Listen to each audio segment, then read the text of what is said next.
இந்த பதிவை ஸ்தோத்திரம் செய்வதற்காக ஆண்டவருடைய நாமத்தை கொண்டு ஆண்டவர் கொடுத்த மேலான கிருபைகளுக்காக ஆண்டவரை நன்றி செலுத்தி ஒரு சில வார்த்தைகளை தியானித்து நாம் ஜெபிக்க போகிறோம். கர்த்தர் இந்த நாட்களில இந்த வசனத்தை கேட்கின்ற ஒவ்வொரு ஆத்துமாக்களையும் தேவன் ஆசீர்வதிப்பாராக. ஆண்டவர் ஸ்தோத்திரம் சமபூமியில ஸ்தோத்திரம் மனிதன் சமாதானம் இல்லாதபடி அலக்களித்து சமாதானத்துக்காக தேடி அலைகின்ற போது அவன் ஸ்தோத்திரம் தீர்க்கதரிசியை நோக்கி வருகின்றான். தீர்க்கதரிசியை நோக்கி வருகின்ற போது தீர்க்கதரிசிகளிடத்து முறையிடுகின்றான். எங்களுக்கு சமாதானம் இல்லை, எங்களுக்கு சமாதானம் அருள் செய்ய வேண்டும் என்று சொல்லி அவன் மனிதனிடத்தில், அதாவது தேவனால் கட்டளையிடப்பட்ட தீர்க்கதரிசிகளிடத்தில் கடந்து வருகின்ற போது ஏசையா தீர்க்கதரிசி என்ற ஒரு தீர்க்கதரிசியை ஆண்டவர் இந்த பூமியிலே ஸ்தாபித்தார். அந்த தீர்க்கதரிசி ஆண்டவரை நோக்கி முறையிடுகின்றான். ஆண்டவரே, உமது ஜனங்களுக்கு சமாதானம் இல்லை, அவர்களுக்கு சமாதானத்தை அருள் செய்ய வேண்டும், அவர்கள் நெருக்கத்திலே வாழ்கின்றார்கள், அவர்கள் போராட்டத்திலே வாழ்கின்றார்கள், அவர்களுக்கு சமாதானத்தை நீர் கட்டளையிட வேண்டும் என்று சொல்லி ஸ்தோத்திரம் ஏசியா தீர்க்கதரிசி ஆண்டவரிடத்தில் முறையிடுகின்றான். ஏசியா தீர்க்கதரிசியினுடைய புஸ்தகத்திலே வாசிக்கின்ற போது அதனுடைய ஏசையா 26 அதனுடைய 12வது வசனத்தை வாசிக்கின்ற போது ஸ்தோத்திரம் எங்களுக்கு சமாதானம் இல்லை, எங்களுக்கு சமாதானம் இடுகின்ற கர்த்தர் நீரே என்று அவன் ஆண்டவரிடத்தில் முறையிடுகின்றான். நம்முடைய வாழ்க்கையில நமக்கு பிரச்சனை என்று வருகின்ற போது நாம் மனிதனிடத்தில் போகின்ற போது மனிதன் நம்மை புறந்தள்ளுவான். ஆனால் ஆண்டவரிடத்தில் போகின்ற போது ஆண்டவரிடத்தில் கேட்கின்ற ஒரு கேள்வி, என் வாழ்க்கையில சமாதானம் இல்லை ஆண்டவரே, எனக்கு நீ சமாதானத்தை கொடுக்க வேண்டும் என்று சொல்லி அவன் ஆண்டவரிடத்தில் முறையிடுகின்றான். அந்த சமாதானத்தை ஆண்டவர் அவனுக்கு கொடுக்கின்றார். அதுதான் பெரிய ஒரு ஆசீர்வாதம். கேட்கின்ற ஒரு மனுஷனுக்கு ஆண்டவர் கொடுக்கின்ற ஆசீர்வாதம் சமாதானம். காரணம், அவன் இந்த சமாதானத்தை அவன் ஸ்தோத்திர இருதயத்துக்குள்ளே உள்வாங்குகின்ற போது அந்த ஆசீர்வாதத்தை அவனுக்கு பெற்றுக்கொள்ள முடியும். அவன் முறையிடுகின்றான். எந்த ஒரு விஷயமாகிலும் ஆண்டவருடைய சமூகத்திலே இருந்து முழங்காலை மடித்து ஆண்டவரை நோக்கி அவன் விண்ணப்பம் செய்கின்ற போது அவன் அந்த ஆசீர்வாதத்துக்கு ஒரு பாத்திரம் உள்ளவனாக காணப்படுகின்றான். அந்த ஆசீர்வாதத்தினுடைய வெளிப்பாடு என்ன என்று சொன்னால், ஒரு மனிதனுடைய வாழ்க்கையில இருதயத்திலே அவன் உள்வாங்க வேண்டும். இருதயத்தை உள்வாங்குகின்ற போது அந்த இளைப்பாறுதல் என்ற ஒரு மகிமை அவன் பெற்றுக்கொள்ள முடியும் என்று பரிசுத்த வேதாகமத்திலே நான் வாசிக்கின்றோம். காரணம், மனுஷனுடைய வாழ்க்கையிலே சமாதானம் இல்லை என்று சொல்வதற்கு ஒரு காரணம் உண்டு. பாவம் என்ற ஒரு சக்தி அவனை புடமிடுகின்ற போது, பாவம் என்ற ஒரு சக்தி அவனை சுற்றி பிடிக்கின்ற போது ஆண்டவருக்கும் மனிதனுடைய இடையிலே ஒரு தடை உண்டாகுகின்றது. அதனுடைய வெளிப்பாடுதான் எரேமியா தீர்க்கதரிசியின் புஸ்தகம் 17 அதனுடைய 9வது வசனத்தை வாசிக்கின்ற போது, இருதயமானது கேடுபாடு உள்ளது என்று எழுதப்பட்டிருக்கிறது. இருதயம் கேடுபாடு உள்ளது.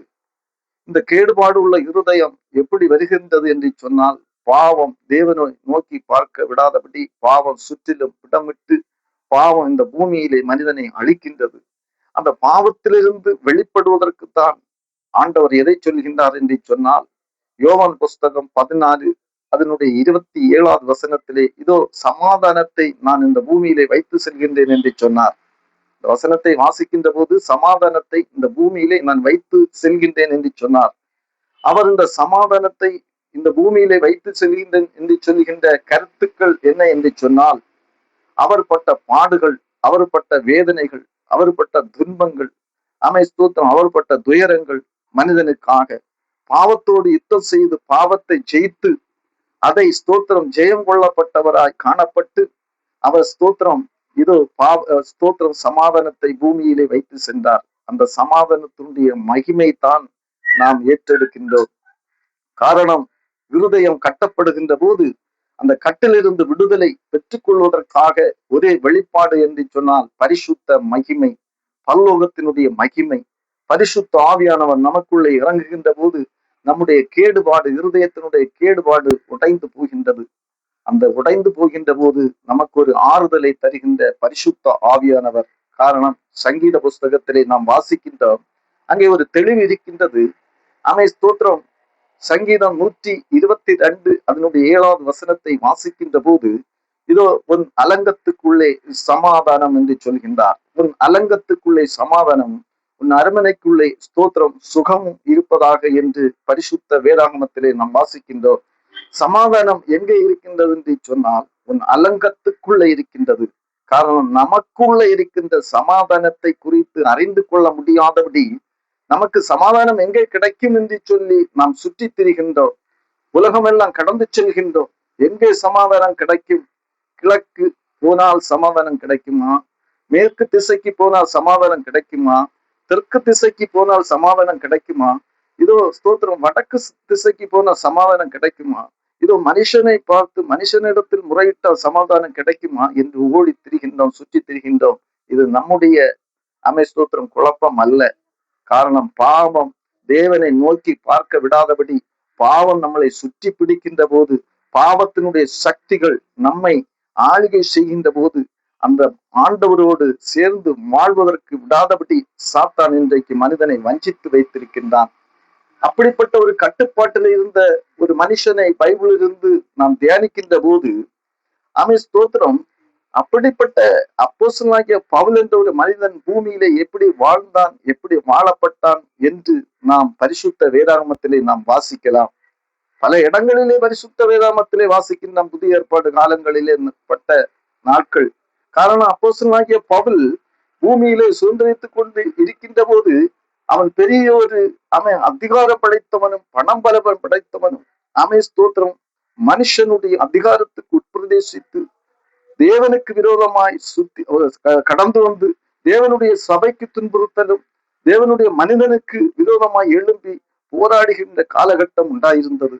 ஆனால் ஸ்தோத்திரம் அப்போஸ்தலனாகிய புஸ்தகம் 9 நீங்கள் வாசித்து பாருங்கள். அங்கே தேவன் சந்திக்கின்ற ஒரு இடம் கிடைத்தது. சந்தித்தான்.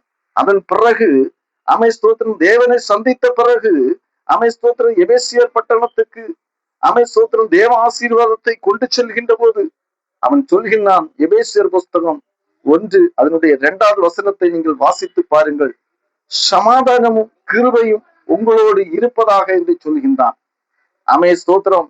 அந்த வசனத்தை நாம் உள்வாங்குகின்ற போது அப்போஸ்தலனாகிய பவுல் ஒரு காலகட்டத்திலே ஸ்தோத்திரம் தேவனுக்காக எழும்பி போராடி தேவனுடைய சபைக்கு துன்புறுத்தலை உண்டாக்கி மனிதனை ஸ்தோத்திரம் வெட்டி சாய்த்து மனிதனுடைய இரத்தத்தை உறிந்து மனிதனுக்கு ஸ்தோத்திரம் விரோதமாய் எழும்பி பணபலத்தினாலே அழித்து ஸ்தோத்திரம் மனிதனை ஒவ்வொரு நாளும் தீட்டுப்படுத்தி இப்படிப்பட்ட ஒரு உல்லாச வாழ்க்கையில் இருந்த மனிதன் ஸ்தோத்திரம் இன்றைக்கு ஒரு காலகட்டத்திலே சொல்கின்றான், எபேசியர் பட்டணத்துக்கு கிருபையும் சமாதானமும் உங்களோடு இருப்பதாக, அதாவது ஆளுகை செய்வதாக என்று சொல்கின்றான். காரணம், ஒரு மனிதன் பாவத்திலிருந்து ஸ்தோத்திரம் ஒரு மனிதன் ஆசீர்வாதத்திலிருந்து வருகின்ற போது பாவத்தையும் ஸ்தோத்திரம் ஆசீர்வாதத்தையும் குறித்து தெளிவாக நாம் அங்கே காணலாம். தேவனுடைய பிள்ளையை ஸ்தோத்திரம் பாவம் மனிதனை சுற்றி பிடிக்கின்ற போது, பாவம் ஒரு மனிதனை வஞ்சிக்கின்ற போது, இதிலிருந்து ஒரு பெரிய ஒரு மாற்றத்தை ஏற்படுத்துவதற்காக தேவன் இந்த உலகத்துக்கு வந்தார்.